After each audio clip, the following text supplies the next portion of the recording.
بسم اللہ الرحمن الرحیم۔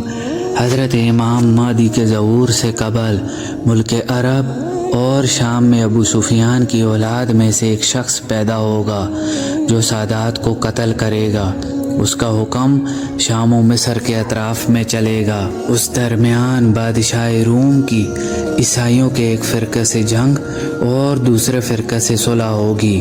لڑنے والا فریق قسطنطنیہ یعنی موجودہ استنبول پر قبضہ کرے گا اور بادشاہ روم دارالخلافہ چھوڑ کر ملک شام میں پہنچ جائے گا اور عیسائیوں کے دوسرے فریق کی اعانت سے اسلامی فوج ایک خون ریز جنگ کے بعد فریق مخالف پر فتح پائے گی۔ دشمن کی شکست کے بعد مخالف فریق میں سے ایک شخص نعرہ لگائے گا کہ صلیب غالب ہو گئی اور اس کے نام سے یہ فتح ہوئی۔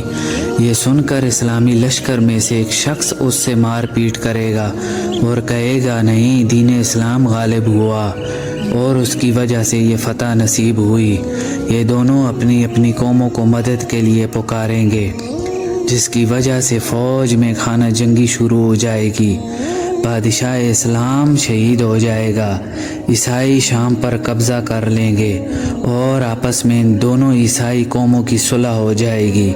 باقی مسلمان مدینہ منورہ چلے جائیں گے۔ اس کے بعد عیسائیوں کی حکومت خیبر تک پھیل جائے گی۔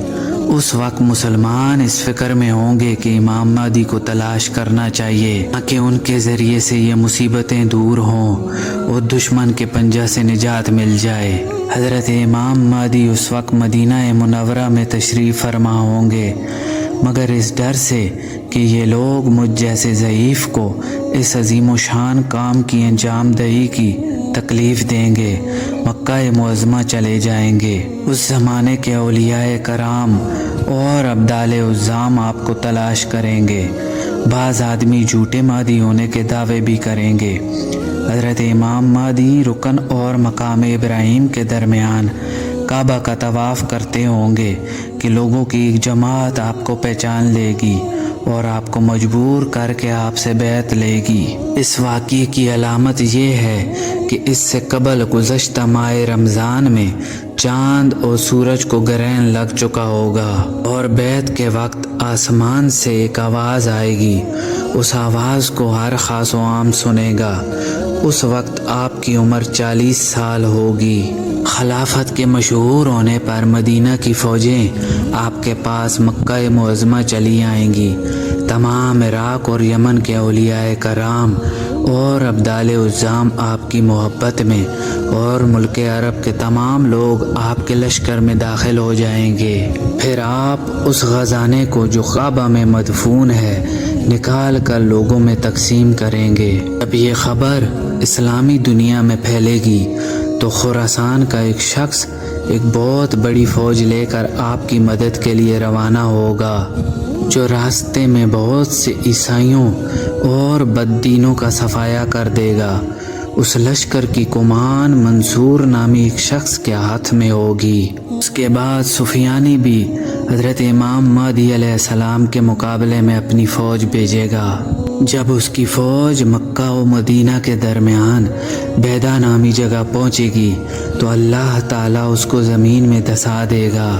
ان میں سے صرف 2 آدمی بچیں گے۔ ایک حضرت امام مہدی کو اس واقعے کی اطلاع دے گا اور دوسرا سفیانی کو۔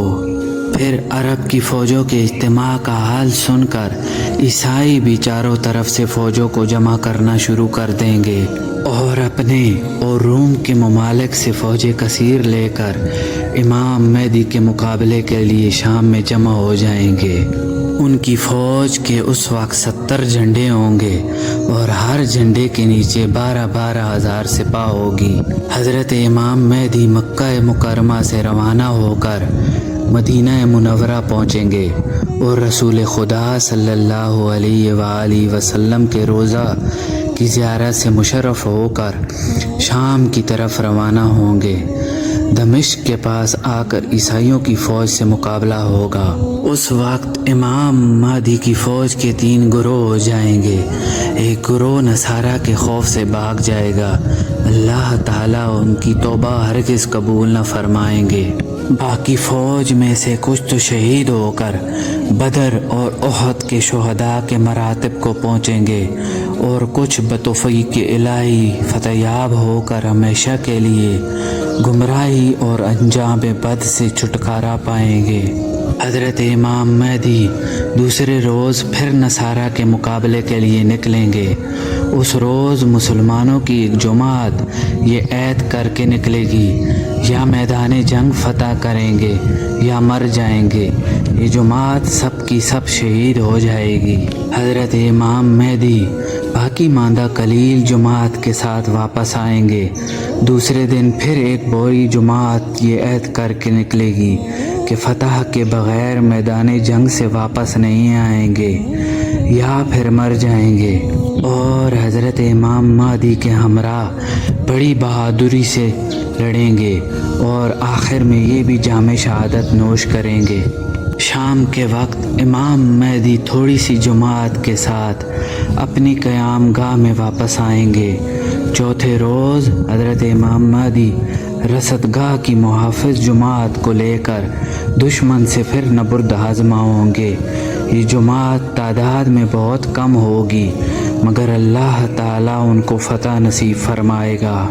عیسائی اس قدر قتل ہوں گے کہ باقیوں کے دماغ سے حکومت کی بو نکل جائے گی، اور بے سر و سامان ہو کر نہایت ذلت و رسوائی کے ساتھ بھاگ جائیں گے۔ مسلمان ان کا تعاقب کر کے بہتوں کو جہنم رسید کر دیں گے۔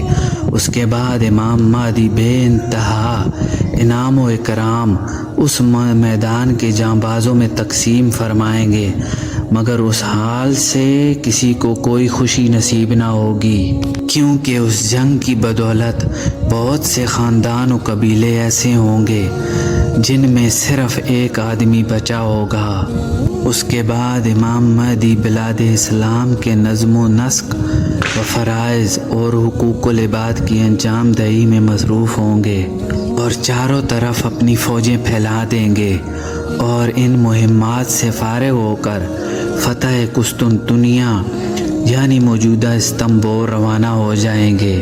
بحیرہ روم کے کنارے پر پہنچ کر قبیلہ بنو اسحاق کے 70,000 بہادروں کو کشتیوں پر سوار کر کے اس شہر کی خلاصی کے لیے مقرر فرمائیں گے۔